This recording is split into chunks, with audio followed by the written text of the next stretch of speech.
국회가 본회의를 시작하면서 충북 국회의원들이 첫 법안으로 무엇을 준비하고 있는지 살펴봤습니다. 가짜 온라인 쇼핑몰을 이용해 돈을 빼내는 금융범죄가 점점 진화하고 있습니다. 감쪽 같은 수법에 전 재산을 잃은 사연 취재했습니다. 한국전력 자회사 직원이 검침기를 설치한다면서 주인 허락도 없이 남의 집 담장을 넘다 적발됐습니다. 땅 주인도 모르는 벌목 신청을 청주시가 허가했습니다.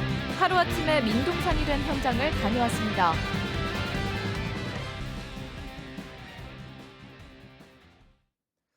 네, 시청자 여러분 안녕하십니까? 계속해서 MBC 뉴스투데이 충북입니다.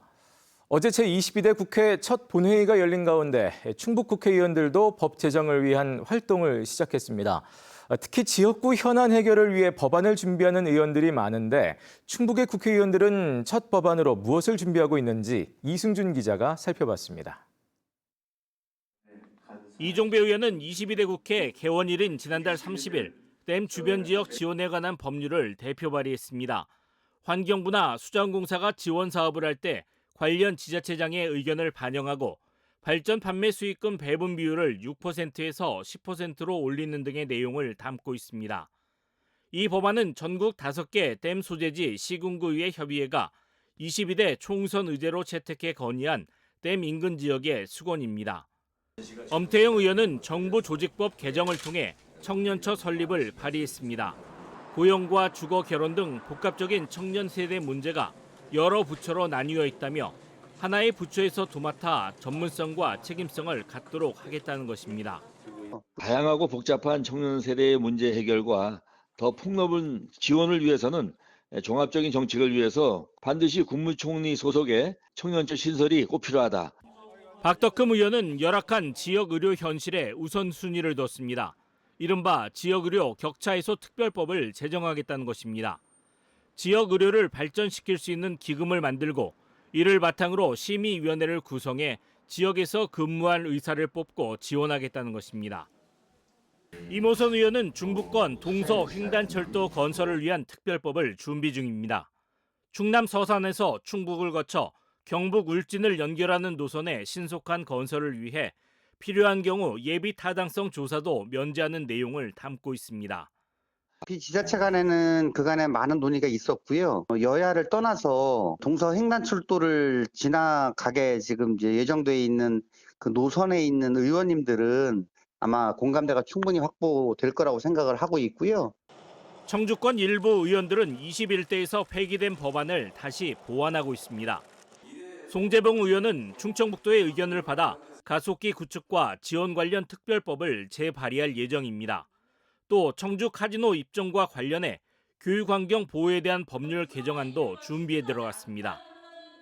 이광희 의원은 가정법원 청주 설치를 재추진할 예정입니다. 지역적 요구가 큰 만큼 이장섭 전 의원의 발의안을 승계한다는 의미도 있습니다. 기존 1호 법안이었던 국회의원 국민소환제는 토론회 등을 통해 여론을 수렴한 뒤 만들어가겠다는 입장입니다. 이강일 의원은 법조인의 전관 예우를 차단할 수 있는 사법개혁 관련 법안과 중소상공인을 위한 이자 감면 법안을 준비 중입니다. 이현희 의원은 지역사랑 상품권에 관심을 뒀습니다. 윤석열 정부 들어 정책 지속에 대한 불안감이 크다며 실태조사 의무화 등 국가에서 관리하고 분석, 운영하도록 하겠다는 것입니다. 지난 21대 국회에서 발의된 법안은 2만 6천여 건. 이 가운데 통과된 법안은 36%인 9,400여 건에 불과합니다. 우리 지역 국회의원들이 어디에 관심을 두고 첫 발의를 했는지 못지않게 실제 법률로 이어지는지도 확인해야 할 이유입니다. MBC 뉴스 이승준입니다. 출입국 이민관리청 신설이 22대 국회 개원과 함께 재개되면서 전국 지자체가 유치 경쟁에 나섰습니다. 여당인 국민의힘은 이민청 신설을 골자로 한 정부조직법 개정안을 22대 국회에서 다시 추진할 예정입니다. 해당 개정안은 지난 2월 국민의힘이 당론으로 발의했지만 자동 폐기된 상태입니다. 김영환 충북지사는 외국인 비율이 급증하고 전국에서 접근성이 좋은 충북이 최적지라면서 지난 3월 이민청 유치를 공식화했고 경기와 충남, 전남 등 여러 지자체가 전담팀을 꾸려 유치 경쟁을 벌이고 있습니다. 가짜 온라인 쇼핑몰을 이용해 돈을 빼내는 금융범죄가 점점 진화하고 있습니다. 호감을 표시하는 이른바 로맨스 스캠으로 접근해 쇼핑몰을 같이 운영하자고 꿰어낸 수법에 피해자가 속출했습니다. 보도에 이초원 기자입니다. 30대 남성은 지난 4월 SNS로 한 통의 메시지를 받았습니다. 상대는 자신이 일본인 여성이라며 다정하게 접근했습니다. 잘 잤는지 안부 문자 같은 걸 하고 이제 피곤하면 커피 한 잔 마셔서 잠 좀 달아나게끔 하고. 친분이 쌓이자 상대는 재고 없는 온라인 쇼핑몰 운영을 제안했습니다. 고객에게 주문을 먼저 받은 뒤 운영자가 납품업체에 상품을 구매해 발송하는 방식이기 때문에 투자 비용도 들지 않는다고 부추겼습니다. 남성은 이말에 온라인 쇼핑몰을 열고 10만 원어치 주문이 들어오면 관련 업체에 7만 원을 지불하고 10만 원 상당의 쇼핑몰 포인트를 받아 현금으로 바꾸는 방식으로 2주 동안 우리 돈 680만 원을 벌었습니다. 그러자 갑자기 주문 금액이 늘어 피해액이 1억 6천만 원까지 누적됐습니다. 결국 남성은 돈까지 빌려 전 재산을 입금했는데 쇼핑몰 포인트가 더 이상 현금으로 바뀌지 않고 접근했던 상대도 연락이 끊겼습니다. 잠을 못 잤죠 그때. 저 밥도 못 먹고. 신종 사기는 제가 당할 거라고 생각은 하지 못했고 피해자의 입장에서 이렇게 제가 이야기하게 될 줄 몰랐습니다. 이 같은 수법에 다른 피해자들도 속출했습니다. 한 피해자는 입금한 돈을 돌려달라고 하면 오히려 돈을 더 입금하도록 유도해 700만 원을 잃었습니다. 돈을 돌려주려면 샵을 폐쇄를 해야 되는데 샵을 폐쇄하려면 현재 들어온 주문을 모두 다 내야 된다는 거예요. SNS를 통해 이루어지는 사기 범죄는 최근 크게 늘고 있습니다. 인스타그램 같은 경우 해외에 있기 때문에 영장 청구를 해도 가해자 인적사항 특정을 안 해주고요. 그다음에 오픈 채팅방 같은 경우는 카카오톡에서 3일만 개인정보를 보관하고 있기 때문에. 경찰은 최근 이커머스 피싱 범죄 유형이 다양해지고 피해 금액도 커지고 있다며 젊은 사람들도 각별히 유의해달라고 경고했습니다. 경찰은 비슷한 피해가 더 있을 것으로 보고 관련 계좌에 대해 압수수색 영장을 신청해 수사를 확대할 방침입니다. MBC 뉴스 이초원입니다. 한국전력 자회사 직원들이 계량기 원격 검침기를 설치하겠다며 주인 허락도 없이 남의 집 담장을 넘었습니다. 또한 문제는 주인이 진짜 한전 관계자인지 소속을 확인할 방법도 없었다고 합니다. 허지희 기자가 보도합니다. 은색 SUV 차량이 도로변 2차선에 비스듬히 차량을 세웁니다. 차량에서 내린 남성 2명 중 1명이 인도 옆 주택 담장 안쪽을 살피더니 이윽고 담을 넘습니다.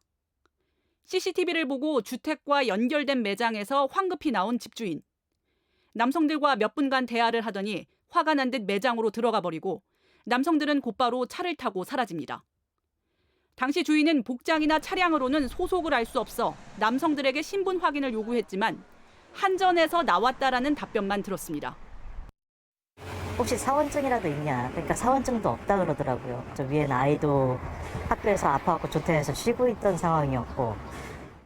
결국 CCTV 영상을 들고 경찰까지 가서야 한국전력 자회사 차량임을 확인했습니다.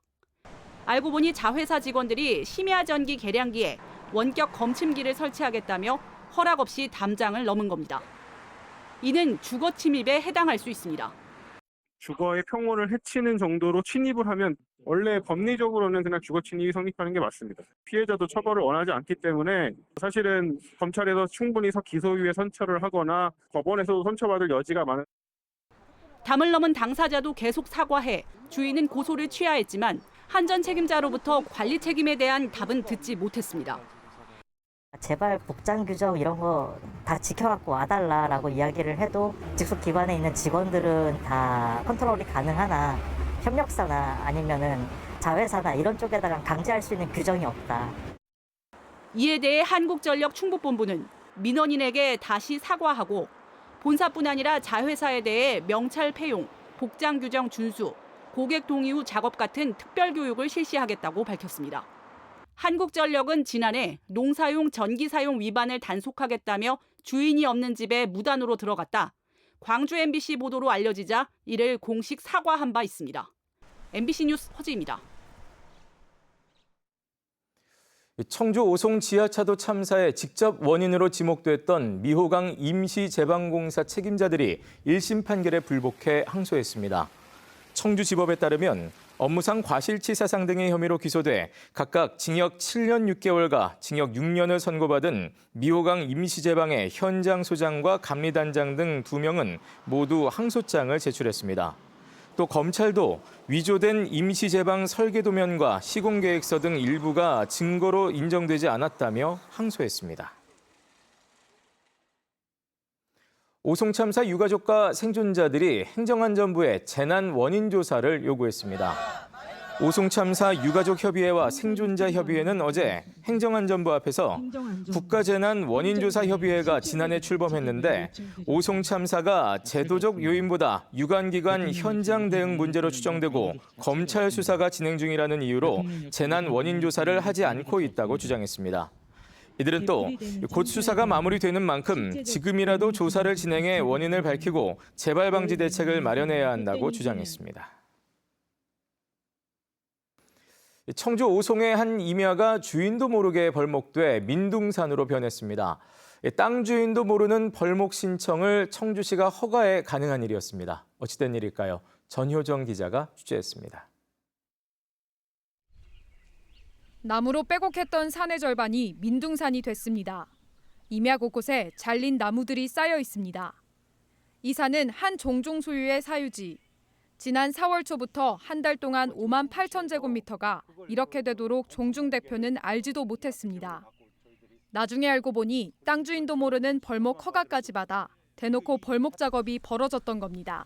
올 초 한 3월 정도에 벌써 허가가 나와서 진행이 된 것 같아요. 지금 상태에서는 어떻게 허가를 내줬는지 그건 난 의문스럽고 좀 답답하고 그래요. 그리고 벌목을 한 주체는 소종파가 다른 70대 유모 씨.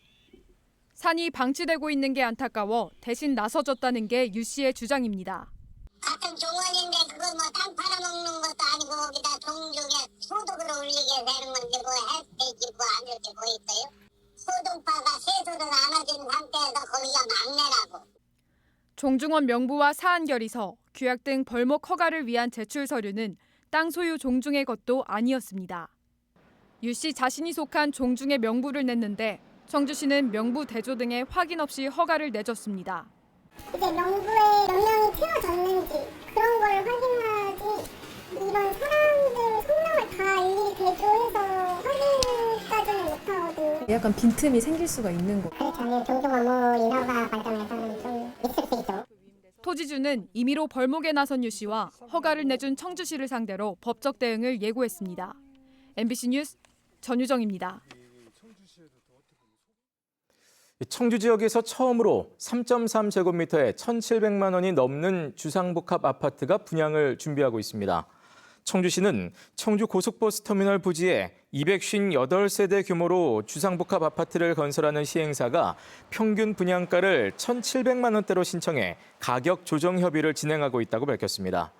시행사는 중심 상업지역이라 땅값이 비싸고 원자재 가격과 인건비의 상승, 또 후분양으로 인한 금융비용 등이 반영됐다는 입장입니다.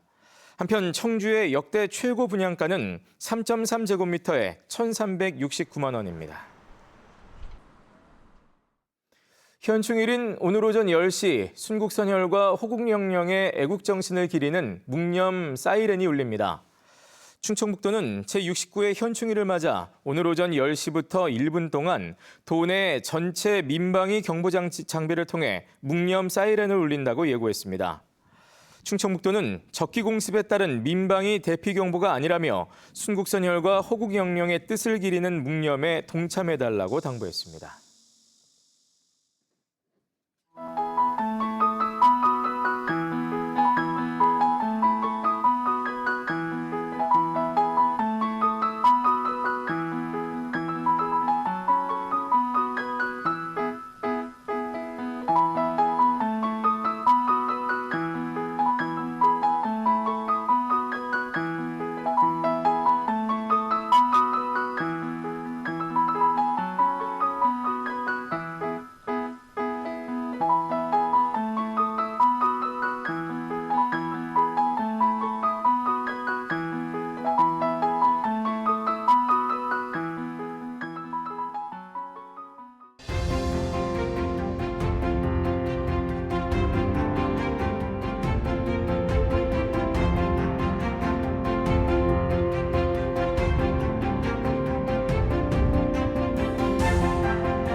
생후 5개월 된 아들을 방치해 숨지게 한 20대 부모가 실형을 선고받았습니다.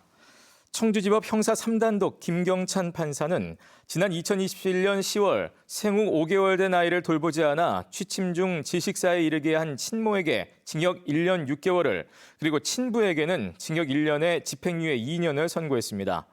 피고인들은 생활 쓰레기와 반려견 배설물을 방치하는 등 청결하지 못한 환경에서 아이를 양육한 것으로 전해졌습니다. 피고인들의 아이는 사망 2달 전에도 베개에 코를 박은 채 숨을 쉬지 않은 상태로 발견됐다 뇌병변 진단을 받았습니다. 충북 북부 지역에서 과수화상병 피해가 늘고 있습니다. 충청북도는 충주시 동량면과 제천시 백운면의 과수원에서 과수화상병 확진 판정이나 지난달 13일 이후 지금까지 발생 건수는 49건, 피해 면적은 19.78헥타르로 집계됐다고 밝혔습니다. 지역별로는 충주가 29건으로 가장 많고 제천 8건, 음성 7건, 단양 4건, 괴산 1건 등입니다.